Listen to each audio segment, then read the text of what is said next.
Welcome to The Data Pulse, a data-driven health podcast breaking down key health trends and insights in South Carolina. Brought to you by the South Carolina Department of Public Health. Visit dph.sc.gov/tracking. Better info, better health. Here's your host, Tony G.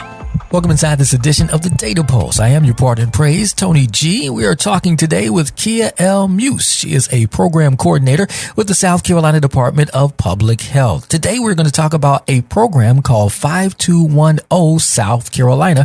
Find out why that's important, why it's important for your kids, and more to keep them healthy and active. We'll talk with Kia after this. Are you looking for accurate data for school projects, grant applications, or business presentations? SC Tracking has that.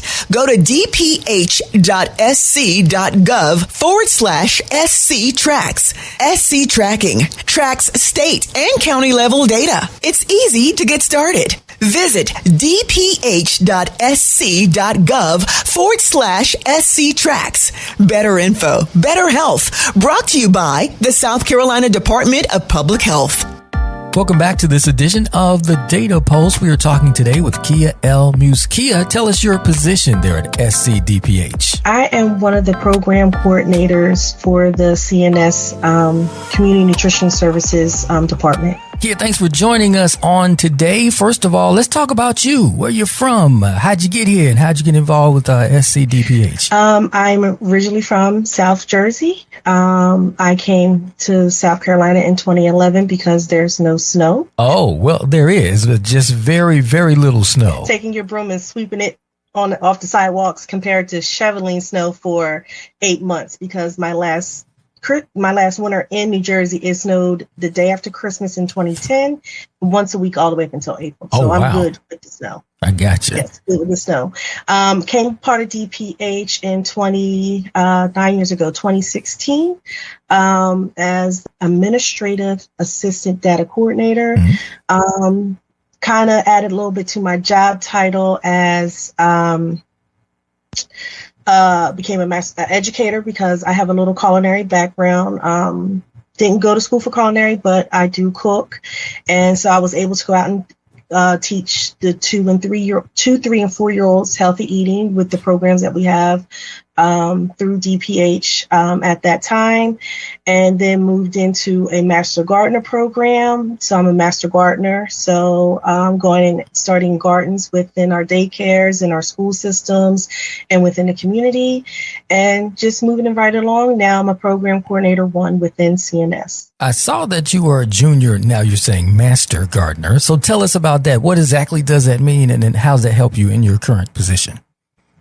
Okay, Master Gardener. I am a Master Gardener and a Junior Master Gardener. So Junior Master Gardener is geared to the kiddos, and the Master Gardeners is where if you go down to Soda City and you ask a Master Gardener, you might see me out there one day. Mm-hmm. So what we do is we ask in the community through our seniors that we see. We go in and we answer questions to their gardening needs and whatnot. That as for our daycares and schools, we go in like Newberry CDC in Newberry. We started a garden in 3 of their garden beds down there. Footprints Academy is right here in the city, and we started container gardens in the summer for them, and I'll be going back in a couple of weeks and helping them start their fall and winter gardens because it's starting to get cool now. Gotcha. So we can do those collard greens and cabbage planting now because it's getting a little bit cooler. So let's stick there for a second, because this is, I don't know if I want to say a conspiracy theory, but there are a lot of people talking about starting their own gardens at this point, and that becoming important as we continue to whatever this is we're continuing to. But talk on that a little bit about people actually starting their own gardens, and maybe that process a little bit. Is that hard? Is that because everybody doesn't have the AKA green thumbs? Some people think they can't do it. They can do it. What do you say on that? I say that everyone can start a garden, no matter if you live in a home, in an apartment. Anywhere you live, you can start a garden. You can start on your balcony in containers. I lived in an apartment a few years ago, and I started a tomato plant in a pot. And as it grew, I put it in a bigger pot, and I had fresh cherry tomatoes growing out of a pot that was sitting in front of my door of my apartment. So it's not like you can't go start a garden. You can go to one of these lovely places like Lowe's, Walmart's, Home Depot, and pick up what we call starter plants, which are seedlings, or you can plant your seeds from in the dirt and let them migrate and mature like that. That's kind of hard because starting them from seeds, you would definitely need them to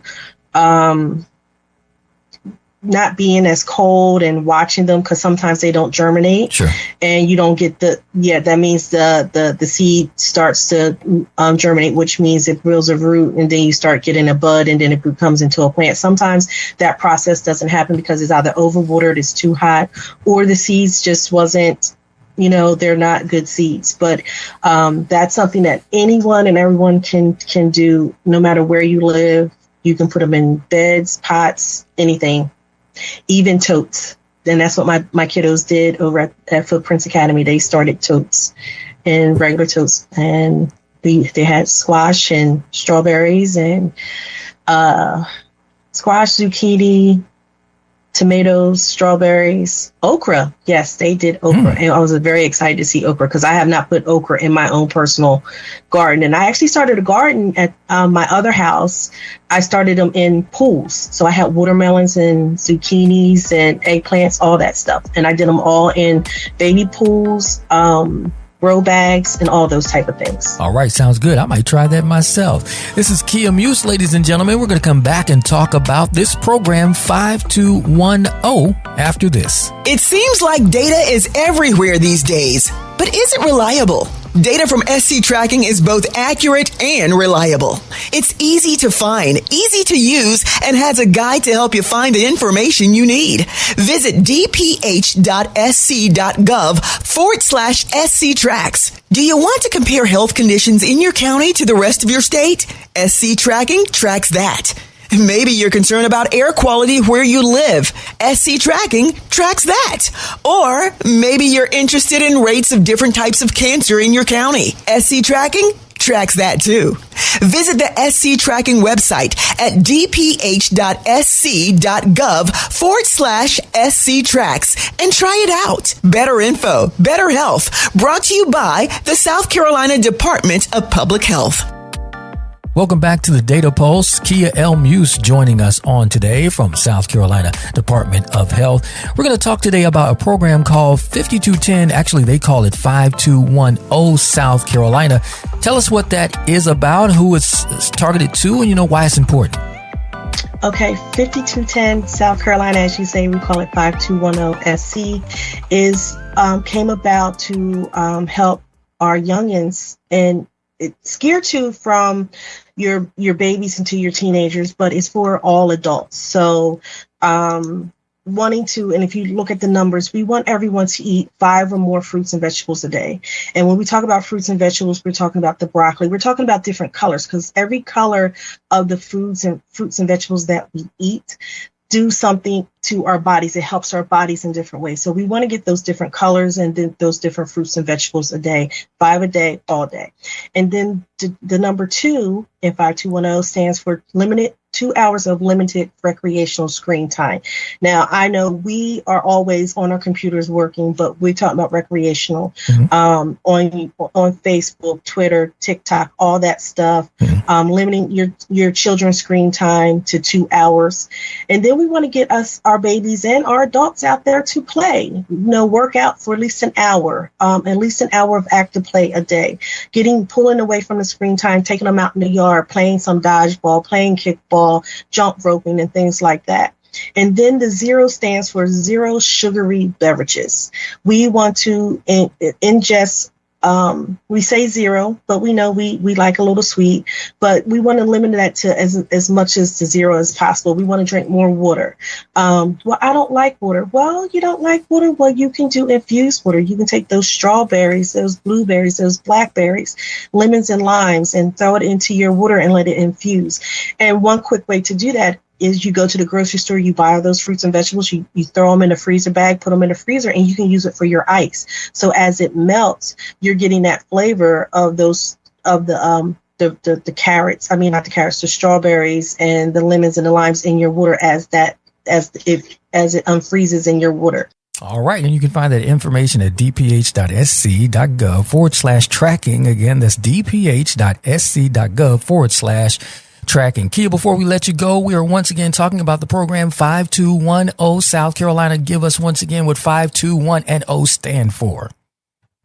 5210 stands for you want to eat 5 or more fruits and vegetables a day, because we need that in our body, which does different things, the different colors, the different fruits and vegetables that we eat. They all play a part in making our bodies healthy. Then the 2 stands for limiting recreational screen time to 2 hours or less. We want to put down the computers. We want to walk away from the games that we play on the computers. We want our children to stop watching, those things that they watch on YouTube and get them outside playing, or just doing things in the house where they can do exercise with people on the TV, but getting them to play, to do less screen time. Then we want them to enjoy an hour of physical activity. That's where I was getting to, where they put down the screen and then they go outside and play, or they do some fun activities in playing. Then we want our people to drink 0 fruits, sugary beverages. We want them to drink fresh water, or we can infuse our water with those fresh fruits, those fruits that we can freeze and put into our bottles to give us a little flavor if we just don't like plain water. Or we can drink carbonated water, sparkling water that will give you a flavor, but with less the calories and 0 the sugars. All right. And once again, you can find more information, 5210sc.org. That's 5210sc.org. This note as well, National Health Education Week is observed October the 20th through the 24th. Okay. Kia, thanks for joining us on today. Thank you, Tony, Mr. Tony G. It was my pleasure coming on here and speaking about something that is so dear to my heart. Kia, thanks for joining us today. And ladies and gentlemen, that wraps up this edition of the Data Pulse. It seems like data is everywhere these days, but is it reliable? Data from SC Tracking is both accurate and reliable. It's easy to find, easy to use, and has a guide to help you find the information you need. Visit dph.sc.gov/SC Tracks. Do you want to compare health conditions in your county to the rest of your state? SC Tracking tracks that. Maybe you're concerned about air quality where you live. SC Tracking tracks that. Or maybe you're interested in rates of different types of cancer in your county. SC Tracking tracks that too. Visit the SC Tracking website at dph.sc.gov/SC Tracks and try it out. Better info, better health. Brought to you by the South Carolina Department of Public Health.